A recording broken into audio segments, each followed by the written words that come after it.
Well, here we are in Great Falls, Montana, and we're here to visit with my counselor and my good friend Christine King. And Dr. King has agreed to sit down and have a little chat with me about some of the issues that she deals with on a daily basis in her practice, and things like she deals with a lot of veterans.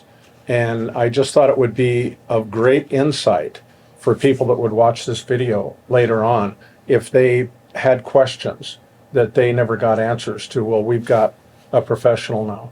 And I do have to disclose that Chris and I I've been a patient of Chris's for how many years? I think since 2004. Is that right? Yeah. Yeah. So, Yeah. gosh, that's a long time. That's a isn't it? long time. I was thinking when I first met you how difficult it was for you to come into my office and talk to me about the war, the years in the aftermath, all the difficulties that were suffered by you and your family. Yeah. It took a long time. Yeah. Well, we've come a long way. I'd like to start by asking you, where were you born and raised? Actually, in Great Falls, Montana, I was born, but I didn't grow up here. My family moved us out to Spokane, and then I lived in Seattle. And then I came back here. So you as an adult. graduate, you went to high school and so forth. Well, did you go into college out of high school? I did. Eastern Washington University. And what was your course of study? Journalism. Okay. And did you get a job at a TV station or something, or? I worked at the Lewiston Morning Tribune, and then I worked at the Seattle Times, and I didn't really like journalism very much. And so then I went into police work instead. They were recruiting women especially to go into the job in the 80s. And so I was there for 12 years, and then I decided that that wasn't such a good fit for me either, and I went back to graduate school and became a therapist. Tell me about your job as a policewoman. What was that like? It was very I mean, put it in exciting. perspective, the times in Seattle. Yes. What kind of times Yeah. were we living in? Well, in Seattle in the 80s, a lot of the California gangs were coming up north. So there was a huge hiring surge, and most of us, all of us in my squad, weren't off probation yet, and we had an acting sergeant. So we were all young and trying to figure out, with very little technology like they have today, who these people were. And it was exciting, though, and we got very close. I think that closeness and, being involved in dangerous situations kind of helped me understand a little bit maybe about what it's like to be in the military. Yeah. And just having each other to depend on and learn each day what our job really was, not what we thought it was, but what it really was. And so you did the normal, you'd give tickets, you'd arrest people, you'd do warrants. I mean, just the whole police Yep. gig, right? Yeah, I was a patrol officer, and then I was a special assault detective towards the end. Oh, good. Yeah. Okay. And would you say overall that was pretty satisfying in your life? I think in some ways it was, but the reason I went into counseling was because at some point I felt like it wasn't a complete experience. I never got to see any healing. All I got to see was the devastation. Wow, that's an interesting perspective. So then after the police business, then you got your degree in counseling, and then where did you go?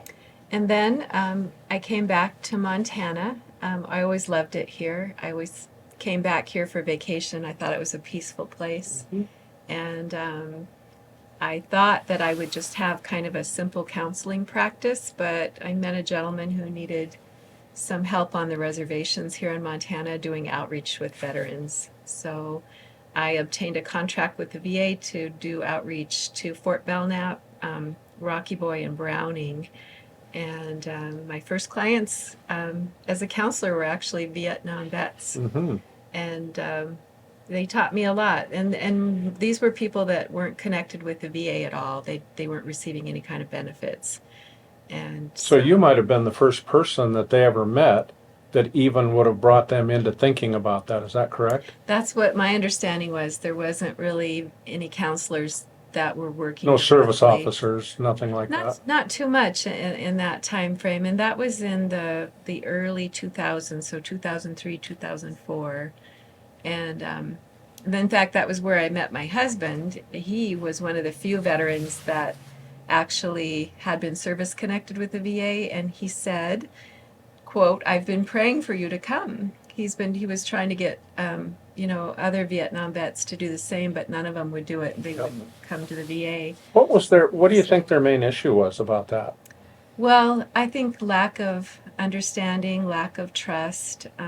He said, himself that there was a big stigma involved, especially Native American men. They are very conservative, reserved individuals.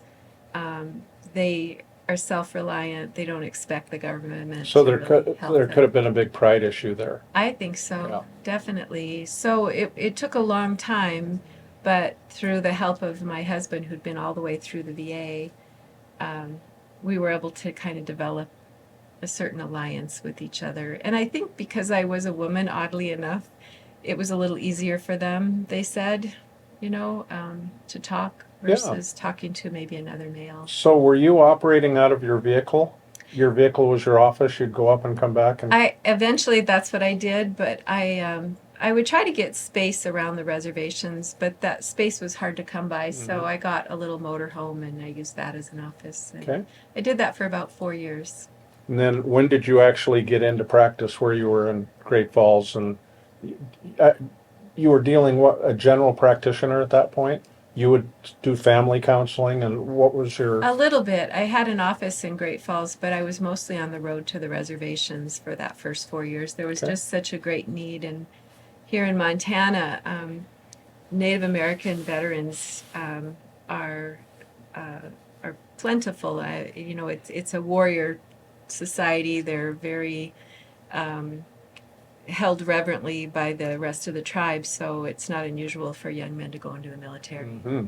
And so there was a lot. I was up at Fort Belknap for 3 days in a row. I'd be at Rocky Boy for 2 days in a row, for example. So it was a pretty full practice. What were you doing when I walked into your office?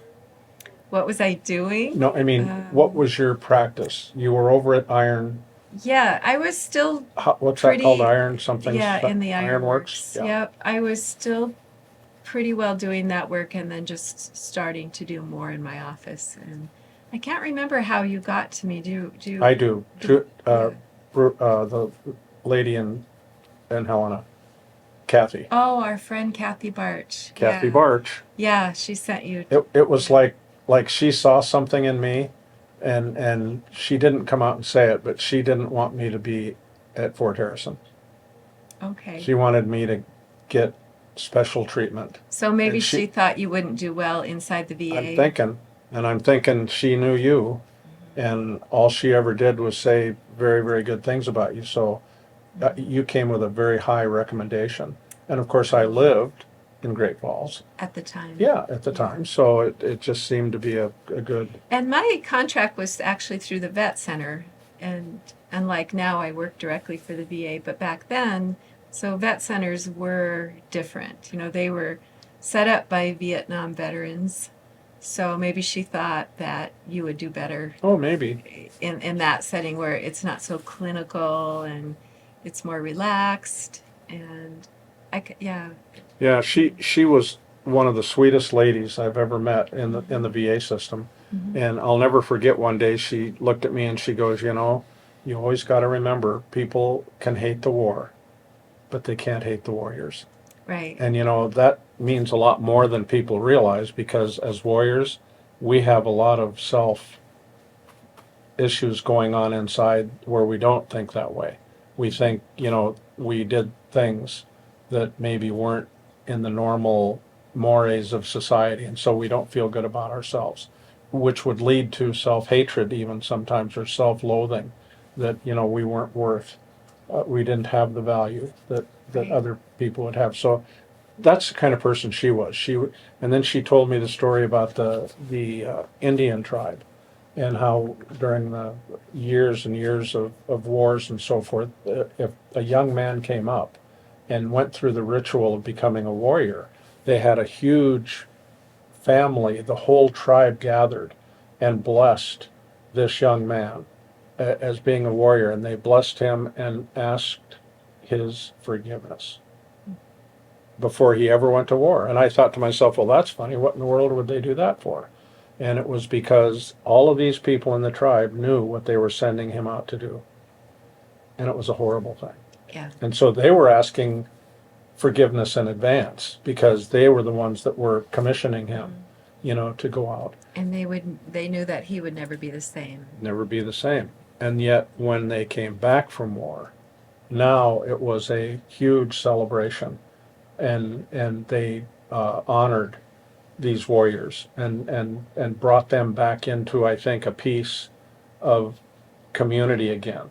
Whereas, when you're in war, community is the last thing except your buddies, the Right. guy to your right and the guy to your left, so to speak. And home gets distant, very, very distant. And it's very difficult sometimes to get back oriented. When a combat vet like myself came back after a year in Vietnam in heavy combat, it was very difficult to reinsert. Nothing was the same. Going where I worked wasn't the same. My family wasn't the same. I felt, I had alcohol problems, and so all of a sudden everything's different. And there was no one there Right. to meet me in San Francisco and whisk me away to a family and say, you know what, you're going to get well. We're going to help you get well. Unfortunately, as well as I do, we just got a very rude welcome home, Right. and a lot of us, more so than any warriors in Yeah. our history of our country. and Right. unfortunately, one of the reasons you're so important in my life is, like so many of us vets, almost all of them that I served with, after they got home, decided they weren't going to say anything about their service. And I even lied on an employment application and I did not put down my military service because I thought it would be held against me. Right. And And you might have been right. you know, and but so then we hold this stuff in for years and years and years, and then some of us are lucky enough, okay, to have a crazy postman, a crazy, literally, a lunatic, crazy Maurice, and he delivered mail to my Allstate office every day, and he'd look at me and he goes, "Have you been to the VA yet? Have you been to the VA yet?" And I go, "Look, Maurice." He goes, "I'm there and I'm getting compensation." And he says, "You deserve it. You need to go." And I said, "Look, see these? I got both my hands and arms, got both my legs. The VA is for people that really need it." Well, the one obvious thing I was never thinking of is the mental wounds. Yes. And I'd like to have you talk just a little bit about how this affects a veteran, a combat veteran. I was once a counselor for a gentleman who was paraplegic. And I said to him, is there anything I could possibly do for you? What do you need? And he said, if you could just help me reconnect with my wife, that would be great. And if you could just help me with my depression. So for him, it wasn't his physical disabilities at all. It had more to do with, what he experienced in combat, how it was affecting his relationship with his wife, and, how much depression and anxiety he had. And so that told me a lot about how serious the PTSD is. And I'm guessing, because you worked with so many vets, that this was not an uncommon story, whether you were in a wheelchair or whether you came in walking on your own 2 feet. Is that right? Right. Tell me a little bit about PTSD and how, as a counselor or as a therapist, how do you look at someone and say, you probably have PTSD? How does that all work out? Well, the first thing you want to do is ask them, a little bit about their military service, where they served, what their job was, and, getting around to the types of experiences they've had. And that will tell you a lot right away, especially if it was traumatic. And, most everyone who's been to war in a combat role has experienced a fair amount of trauma. And then, talking to them about their life, what's happening now, do they feel close to anyone? Do they have people in their life that toward whom they have loving feelings? Do they have any feelings at all besides maybe anger? Can they, or do they feel mostly numb? That's an interesting thing because I was just going to say that word. So many of us, I think, came back and we were numb. Yeah. And the normal, I think that's why in my life, I came off as not being empathetic or sympathetic, or I would laugh at things that should not be laughed at. Right. It was a way of coping, I think. Yes. And then people look at you and think, what's wrong with him? Yeah. Yeah. Seems so disconnected Yeah. on so many levels. And a lot of times, veterans will be self-medicating. They'll be drinking too much or using, other substances, drugs. Sometimes they'll be coping by pathologically working, like working all the time, maybe never sleeping. If they do sleep, the sleep is fitful, not restful, might have a lot of nightmares. They might be on edge most of the time, very anxious. There's kind of the classic startle response, if you try to come up behind a vet or try to waken him when his eyes are closed and he's resting, you might get, a mild to a extreme startle response. I think some of those classic symptoms are the ones that get the most press, but I think one of the most devastating symptoms is the avoidance, just trying to hide or retreat back, and not really participate in just life itself. You don't go to gatherings, you're not celebrating holidays. If there are holidays, those are usually the worst times because it reminds you. Mm-hmm. And there's that whole memory network that trauma has because it superimposes itself on time. And anniversaries, I know we talk about that. Yeah. That an event, Yeah. a certain date, and then all of a sudden, subconsciously, we're there and that date comes up, and either we're just troubled or angry or for no reason. It just seems to crop up. Or you might have like flu-like symptoms. You're just like physically sick for some reason, and you're thinking, what in the world's wrong with me? I was kind of going along, and then all of a sudden they take a downward spiral. And one of the things we try to do in therapy is to really do a timeline so we can figure out, okay, as best as you can, because sometimes it takes a long time, but to fill in what happened to you when you were in Vietnam. What was it like when you first got there? What was it like when you came home? What were the main battles like? And in some cases, like, a soldier like you had almost continuous activity when you were in Vietnam because of the time you were there. It was such an active time. So for you, it was really hard to figure out what your major. We have been able to identify several major battles, but it took you a while. Have you ever had guys come in either through, you get referrals, right? Sometimes they're referred. Yeah. And you start talking about this. How many of them deny? There's nothing wrong with me.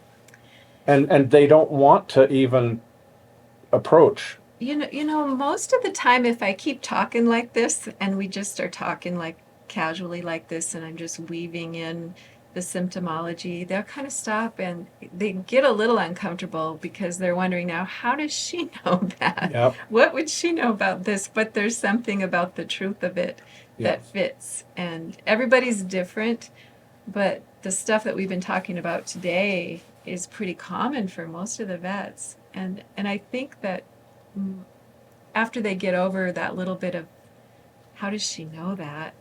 Then it feels kind of good to realize that, they're not the only one who feels like that. Yeah. And it's not a lack of character that they do or a lack of strength. It's a physiological impact of what they've experienced at war, and it stays with a person. So it's it affects the mind, but it affects the body too. And so the cold sweats and the flashbacks and the startle response starts to make sense. Tell me a little bit about our behavior as combat veterans when sometimes we don't act our age.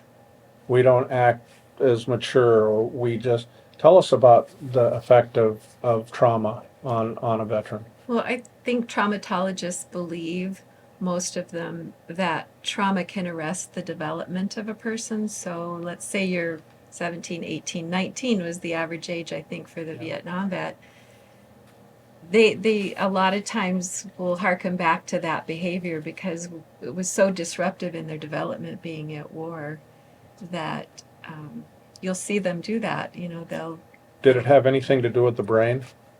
I think that is I'm not a neurologist, but that's The hippocampus the idea of the literature. shrinking? Yeah, the literature, they talk about how experiencing something traumatic can actually change the brain structures. And that could be an auto accident, it could be Yeah, a rape? personal trauma. Yeah, it could anything be like that. anything like that. But you think about a person like yourself where you were there for an entire year with very little reprieve. It was ongoing all the time.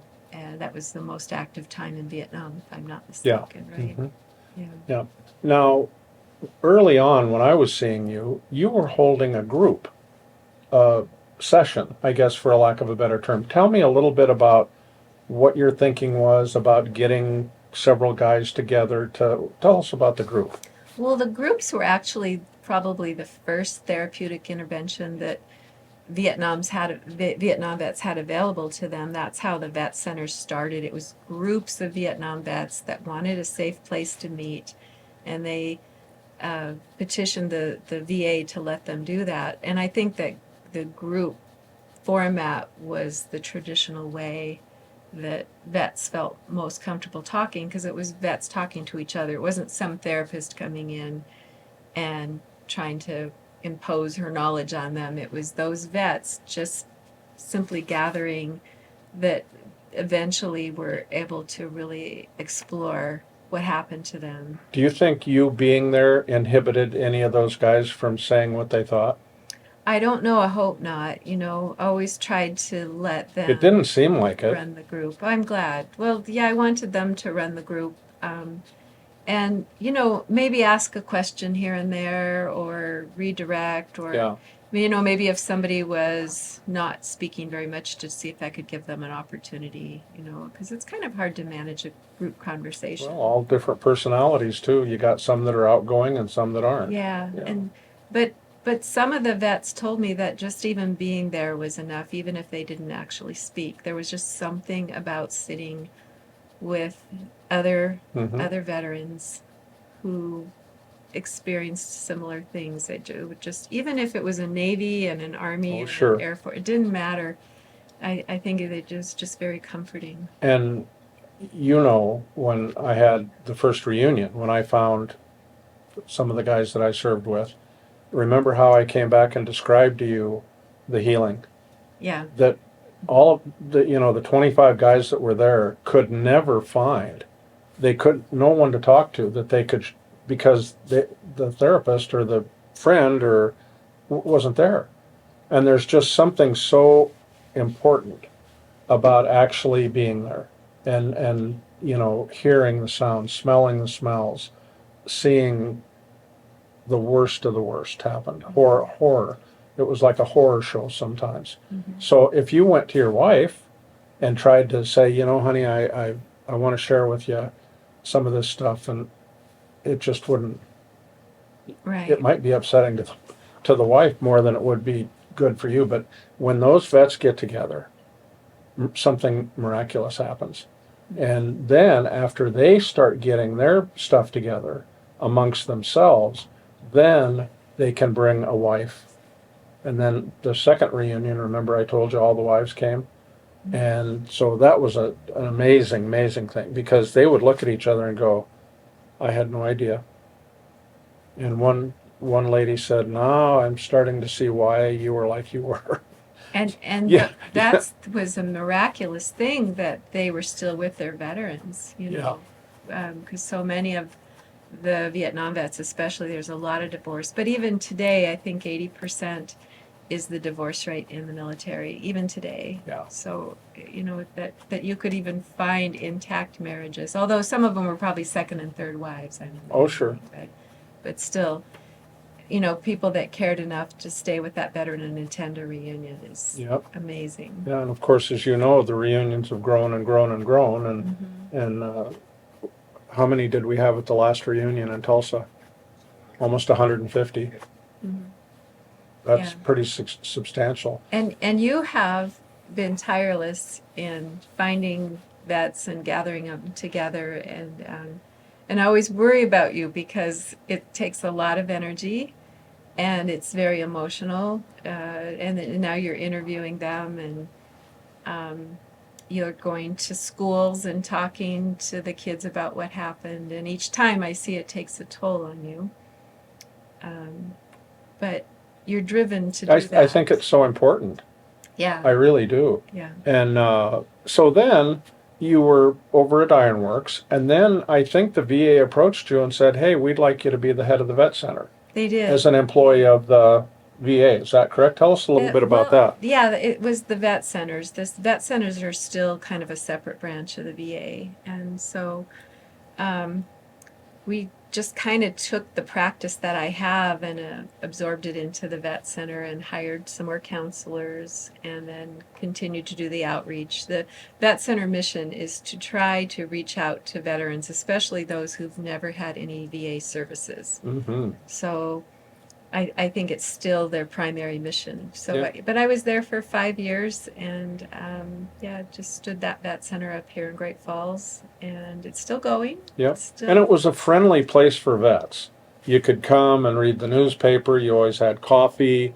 Guys could sit around the table, but guys were also going in and seeing therapists. I mean, so it was an individual counseling, but it was the idea. And as a matter of fact, the group used to meet over there after a while. They moved, from the. And they're still meeting. They're still over there. Yeah, they've included some of the other eras of war veterans. The more recent. Yeah, which is what we talked about. How are we going to get these guys in there? Now, your husband Kim and I, we had an opportunity to counsel a veteran one time, but you related to us after the session that maybe we shouldn't approach. Well, that was a special circumstance, but normally you guys are great. What do you think happened that day?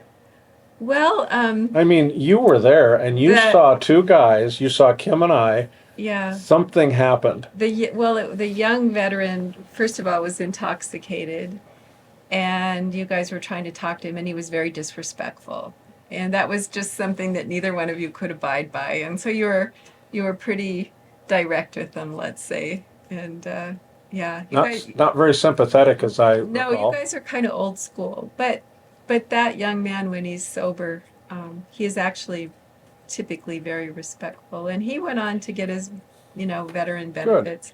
But yeah, that's the thing, you have to kind of take them as they come, because sometimes they are in their addictions, or they're in a bad place, they're on the street, so it takes a lot of patience, I guess, is what I would say, and you guys didn't have a lot of patience that day, so I had to fire you both.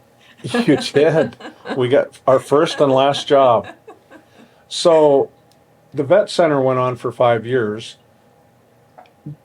During your practice, even before, when you first started seeing veterans, were you able to help them approach getting benefits? Did you ever help them with reports or giving information to the VA that would substantiate their claim and so forth? Oh, sure. One of the things that is very helpful when you're doing your clinical notes is to try to keep track of the problems that they're encountering in their life.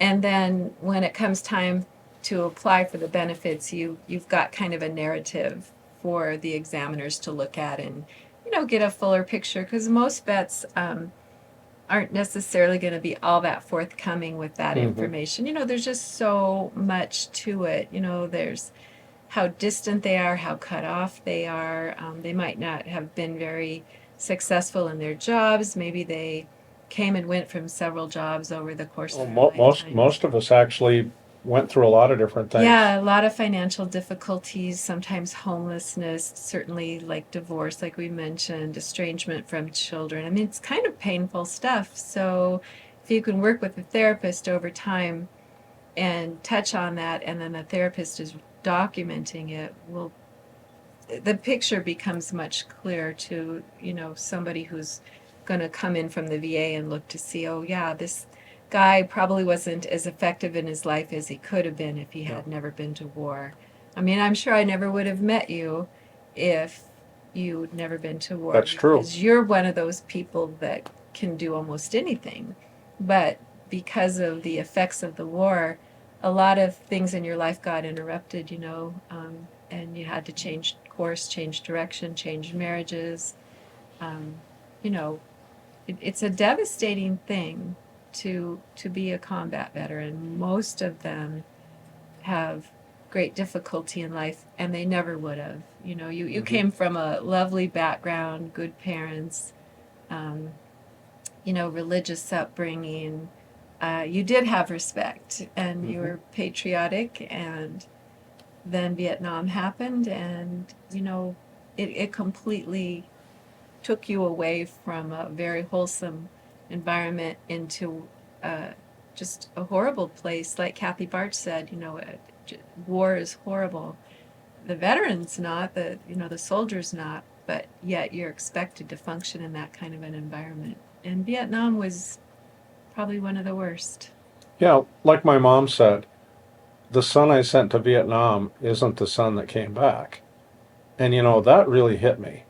And that was the first day I went back to see my mom. That was probably hard to hear. Oh, it was like a brick, hitting you right in the head. And I don't think she meant it to be, it was just a statement, because of, I've shared with you my manners and my language and things like that. I wasn't. I got to be honest with you. I certainly wasn't the same son that came home that went over there. Right. So another interesting issue, you finally get a vet to go to the VA.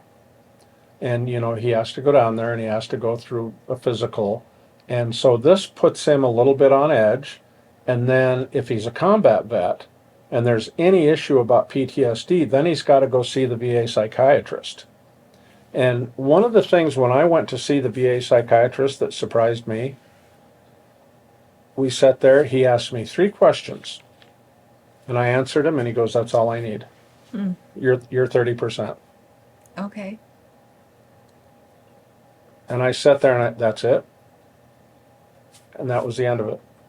And so I thought, well, gosh, he doesn't really know who I am or what I've been through, but yet and I found out, I think I'm correct in saying this, when they knew they were dealing with someone like myself, they wanted to get the vet in the system. They wanted to get it going quickly. And when the psychiatrist said, give him 30%, nobody ever argued. Yeah. So it got you started. That VA, it was a compensation and pension examiner. Yes. So he knew you were a combat veteran. He knew when you were there. He knew what you did. And, I think the VA generally recognizes that as enough to diagnose PTSD.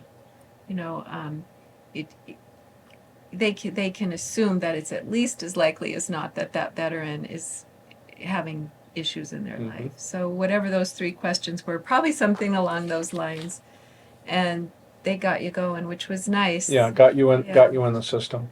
Now, as you were dealing with us Vietnam vets, did you ever recommend that any of the veterans went to a treatment facility?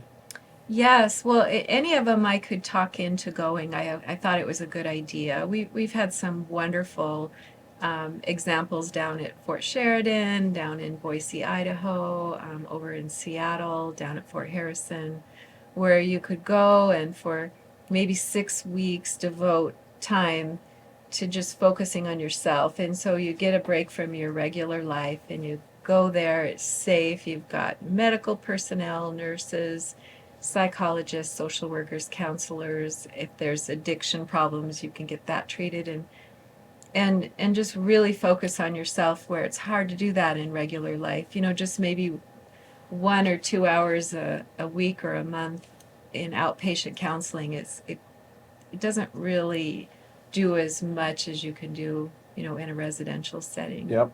One of the things that I learned too early on is the VA tended to lean towards medications for veterans with PTSD and issues like that.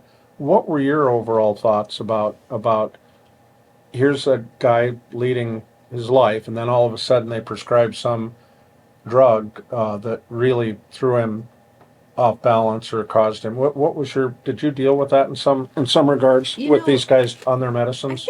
I think that's gotten better and better over time. I think that most of the prescribers in the VA understand, pretty well what medications are going to help people. Now, some may not work out. They might be a mismatch, and you might have to try a different medicine. Yeah. But I would say that most of the veterans probably at least respond well to an antidepressant, because that gives you more serotonin in the brain and it helps with anxiety and depression.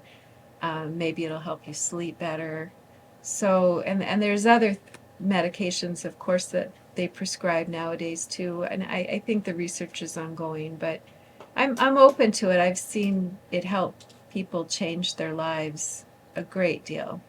But I also think, that a more holistic approach is really important too. So you do your therapy, you do your mindfulness, maybe some yoga, some meditation, some kind of physical exercise. There's just a lot of pieces to that puzzle, isn't there? Yeah, and diet and the substances, really look at those. And some of them can just be everyday substances like drinking too much coffee or maybe looking at your diet. Are you just eating fast food or junk food or bothering to prepare food for yourself? Some veterans have an eating disorder. They will have such terrible nightmares at night that in the morning they wake up pretty nauseous and they don't feel like eating until later in the day, and then they're famished and they eat a huge amount, and so they end up gaining a lot of weight. And it's not really because of how much they're eating necessarily. Timing. But timing and just what they're eating too. So trying to figure out, how the vet can look at rebalancing his life and addressing some of the things, like the nightmares. There's treatments for that now. I do eye movement desensitization reprocessing. I do that quite a bit, EMDR, and you can use that for a lot of the aspects of PTSD, and it helps you reprocess disturbing memories with the person that you are today. So it gives you a different outlook and perspective on some of the things that might be stuck, in certain channels in the brain. You can kind of throw a wrench into it and look at it in a different way. Interrupt it, so to speak. Have you ever dealt with veterans that were just stuck in Vietnam? Yeah, I think to some extent you guys continue to be, and I don't mean to sound real negative in that way, but I think it remains almost a filter that you look through. It's just right there. And sometimes when you look at a veteran's eyes, you almost feel like he's looking at a slideshow behind the eyes. So I think to some extent it's always with you. Do you think that for yourself? Do you think it's always with you? Yeah. Yeah. Yeah. And I haven't figured out a way to get it to stop yet. That's just me. But so then, interestingly enough, then you become a marriage counselor, because most of us veterans have marriage issues. So how do you deal with that? Do you bring the wife in? Do you meet both of them? How does dealing with a bad marriage go? I really think it's important to include the spouse as soon as I can, because first of all, she'll tell you, or he'll tell you, way more than the veteran will ever tell you. Yeah, that's a good point. There's women veterans. Yes. We assume it's just men, but you see women veterans as well. I do, and their spouses, and they give you a much clearer picture of what's going on at home for the veteran. and then offering them support and offering them a voice and someone who they know they can call when things are troubled. But most of them have developed a way of, living with the veteran and supporting him, but nobody's really supporting them. And so that's kind of my approach to the family work, is really validating what they say is happening, making it safe for them to come to the sessions, because some of the vets feel more comfortable if there's significant others with them at all times. And sometimes that person doesn't say too much, but they're just there for support. Um, but yeah, that's kind of the extent of the marriage counseling I do, is just really trying to offer support and psychoeducation. But a lot of times they're educating me, You know, I recognized how courageous early on it was for a woman to be married to a vet and stay with him through all of it. And so one of the things we do at the reunion is I have a special recognition for the wives that have been there from the beginning until the end, and it's called canonization. And what I do is I contact the pontiff, I contact Rome, and I put in for an exception to the rule. Sainthood, you have to die and then be proven that you were a saint. I request that the pontiff sainthood these women because they're already saints for what they've put up with, and Yeah. they get a kick out of that. But there's a lot more truth to that than humor.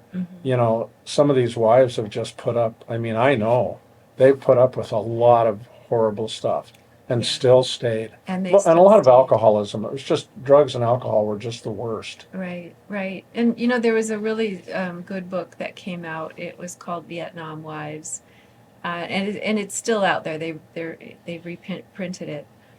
But there's another dynamic there that I think is worth mentioning too, and that is that sometimes the veteran's wife gets a lot of the blame in the family for the disruption. And one of the first lessons that I ever learned was from a lady who let me use her conference room up at Fort Belknap. Her dad was a World War II vet. And she said over the years, she saw her mother get angrier and angrier and angrier. And most of the people in the community thought her dad was the greatest guy in the world. But what he did to her mother was he withheld a lot from her. He withheld affection, communication, interaction.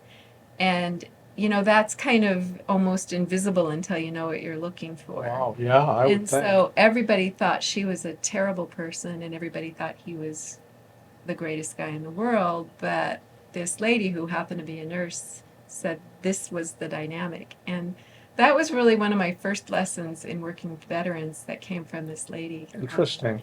Yeah. Let's go back to the vet center for a minute. Primarily, you were seeing Vietnam vets. And In the beginning. in the beginning. And so I remember sitting in your office asking you, how are we going to get Iraqi vets to come in here? Because this is for them too.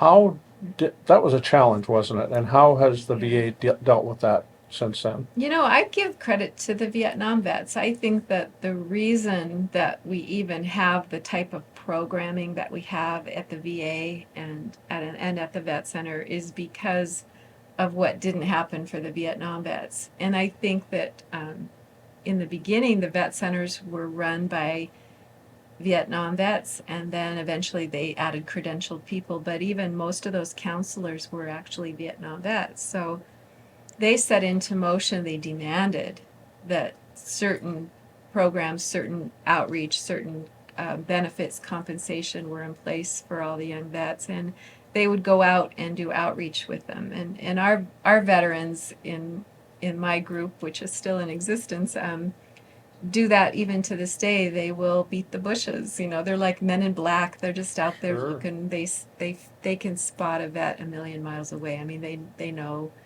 And it's one vet talking to other vets and reassuring them that it's okay. It's okay to come to the VA, kind of like Maurice the mailman. Oh, God. I don't know if you would have done it. Crazy Morse. I wouldn't have. I'm almost positive. Yeah. So, do these veterans share any commonality with the Vietnam vet as far as what their problems are, what their issues are?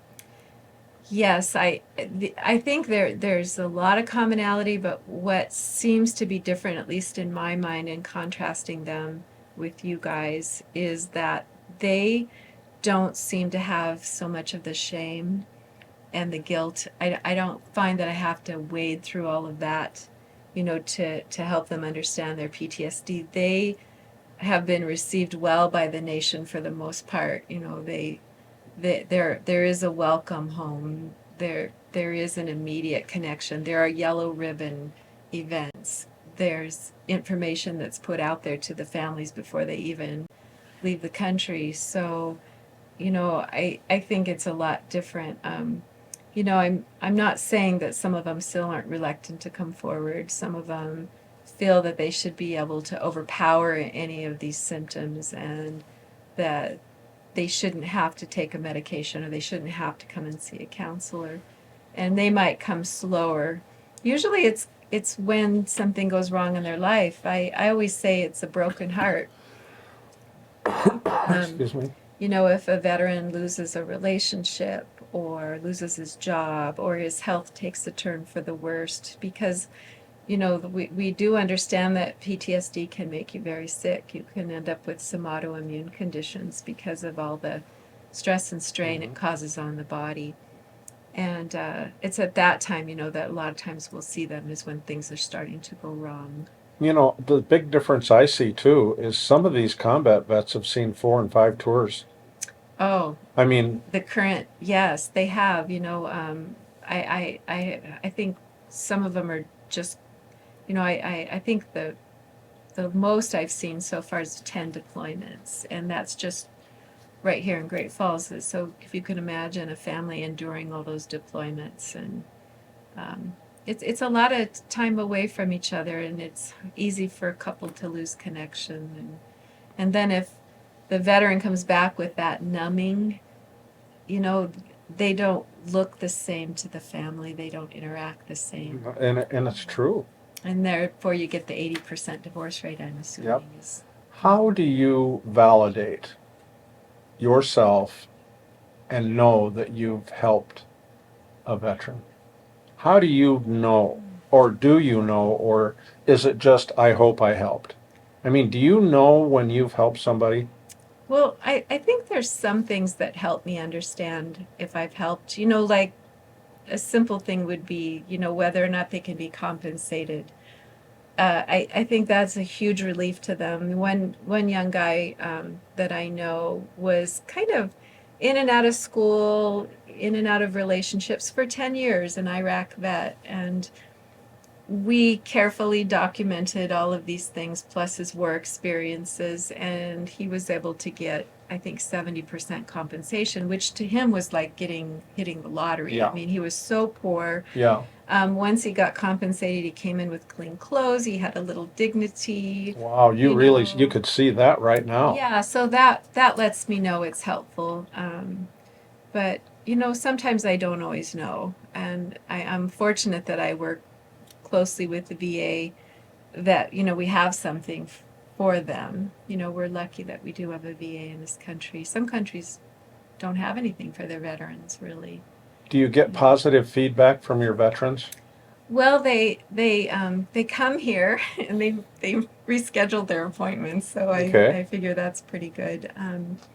But sometimes I guess it's mostly just that, and developing kind of a relationship with them, and knowing that they feel safe to maybe tell you some of their worst secrets, some of the things that they don't really want to tell anybody, because a lot of them, they get involved in adrenaline-based behaviors that do cause them shame in a different way, like gambling or pornography, or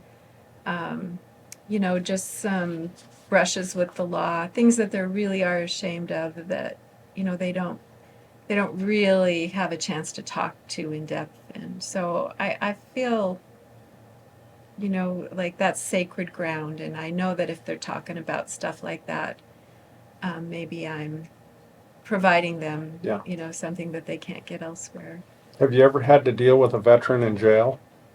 Yes, unfortunately, and here in Great Falls we have a vet court, actually, so they can be routed from the usual, criminal justice system, going to prison, through vet court, which involves treatment for addiction if they have that, and also, for their PTSD. So is there a judge presiding? So that Yep. judge must have some training about veterans issues, I would think. I don't know this. Is that Yes. right? Do they have Yeah. a certain, Absolutely. okay, so they know. And their staff does, and here in Great Falls they have grants that help fund these programs, and they get them back to work, if possible, or back to school. So, it's a very complete kind of approach, very holistic. And I'm thinking, just from you telling me that, it really must allow the veteran to regain or keep a little modicum of dignity and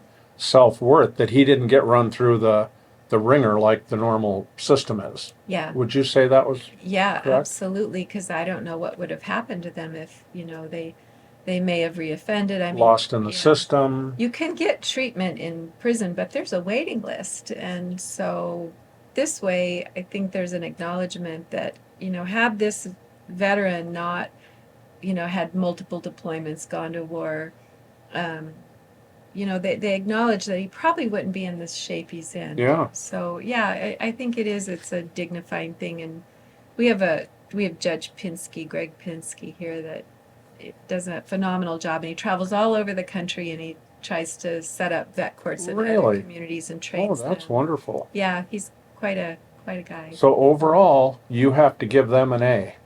That whole system of Oh, veteran court. yeah, Yeah, that's great. yeah.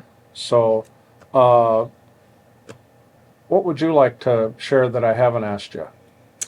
Well, I would just like to say that you have been one of my best teachers, because in 2004, I was really just getting started working with veterans. You were probably one of my first, and you were very patient with me, and you explained all the millions of acronyms as you told me your stories, like what the hell is an RPG, and Sure. a lot of stuff like that. You talked to me about that, and I think that I have worried about you over the years, because I think you have a lot of survivor's guilt. I know you lost some wonderful people that you served with.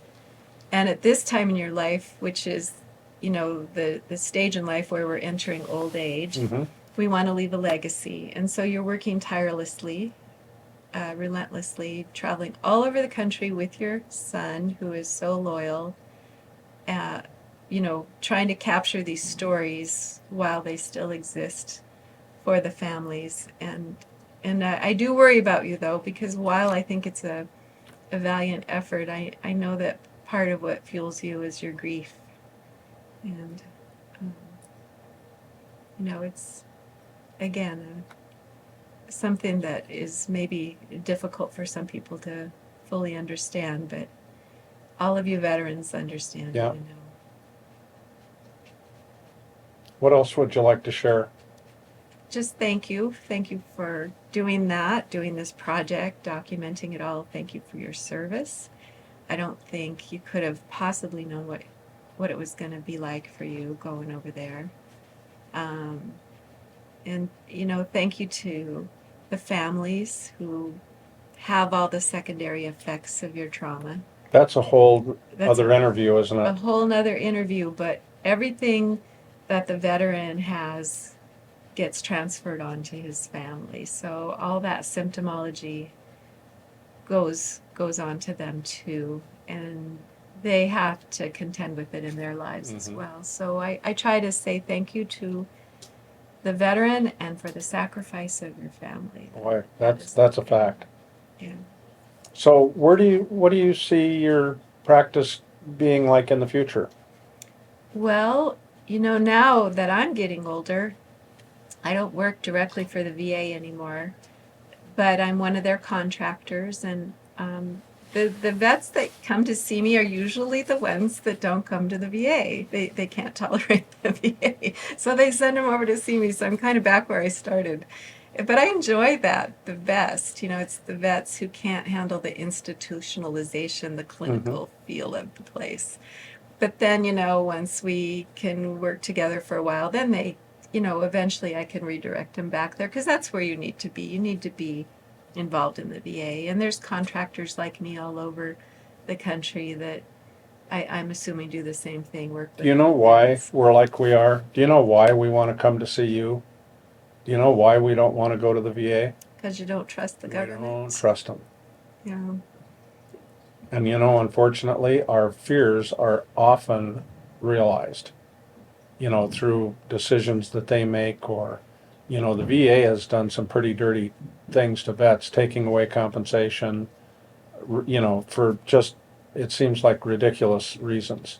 But my thought is that if you get a no, you just have to go back and ask somebody else, or you have to try again. If you persist, That's a good point. I was going to ask you about that. yeah, if you persist, you generally will prevail. Even if you lose compensation for one reason or the other, you can always appeal. There's all kinds of avenues. I don't think a no is ever a no without an opportunity to revisit it. I see. Well, I just can't thank you enough. I owe you so much. Uh, we've been together for so long.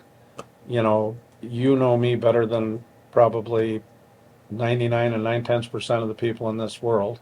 And of course, my issue is that I've always trusted you. And it only took a couple of sessions. You mentioned when we first met. Well, I was pretty clammed up, You were. and You gave me a lot of grace because I'm not sure I knew what I was doing completely. I've been learning. I still learn every day. Every vet is a history lesson. There's stuff that gets said here every day that I've never yeah, heard before. it's like me and the bees. Every time I lift a lid, I learn something new. Every single time. And that's kind of like your practice. You Every guys are time, my bees. every time you lift a lid, Yeah, you it's are true. gonna discover and observe Yeah. and something Because different. I've never been to war. I have no idea about that. And yeah, there's so many perspectives, so many jobs, so many things that happen to people. Yeah. So now that you're getting older, you're going to start. Did you say you're going to start cutting down in your work? Did I hear Yeah, that I correctly? already have. I mean, I already have, but it's steady. So I think I have about 10 years ahead of me before I retire. Oh, well, so, that's great. Wow. Yeah. That's 10 years that the veterans are going to yeah, get some real benefit here. it's great for me too. So Yeah. you, not to back up, but you taught at the college for a while. Mm-hmm. Tell me a little bit about that. Well, it was just sort of as an adjunct professor, but yeah, just taught some counseling classes, and most of the stuff that I could impart to the students was my work with veterans, and that was nice to be able to do, to give them a little bit of information, because if you're a counselor, you're going to be working with veterans. I mean, this Sooner or later. current war has been going on 17, 18 years now, so we're all working with vets. Yep. Excuse me, I was told if I would come volunteer and tape that I would get to witness you doing an electric shock treatment on him. And I'd get to lick the thing that goes on one of his body parts. Can we get to that? Can I get to where we turn the voltage up on? I think he's. Well, Chris, here, now that we're ending this interview, I want you to know something. You are going to be seen. This session is going to be seen by hundreds, if not thousands, of veterans and their families. And why I wanted so badly for you to sit down and talk to me like this is because I want you to be able to help them like you've helped me. Oh, And I hope I can. oh, but so many vets just won't go there. But they'll watch TV, they'll watch videos, right? And this is going to be on their website. So they're interested in what's on their website. And so when they watch this, they're going to get some great advice. And so in ending, I just want you to look into the camera and I want you to tell the guys, what is your definition of a hero? Well, first of all, he did not give me any advance notice that I was doing this. But to answer the question, this is my definition of a hero, John Quintrell. Oh. This is my teacher, one of my original veterans. This is the guy who didn't mind that I didn't understand that much about trauma or war or Vietnam. And I would invite you all to, join with him in that, because most of us don't know. We have no clue. And we need a lot of guidance in order to know how to help you guys. So be patient with us. And yeah, you're my definition of a hero. And you'd encourage all these guys if they haven't. Some of us haven't gone at all. Do you know that? Some of us are on VA benefits, but we've never gotten to the root. They've never had a counselor per se. Would you, I'm assuming you'd really encourage them to take that first step. I would, it's an opportunity. It's you setting aside time for yourself with somebody who's going to pay attention and listen. And there's for all those years I went to school, that's what counseling really is one person sitting with another person, listening while you're being told a story. Well, my friend, my dearest friend of all, thank you. And I think my appointment's next week, isn't it? It is.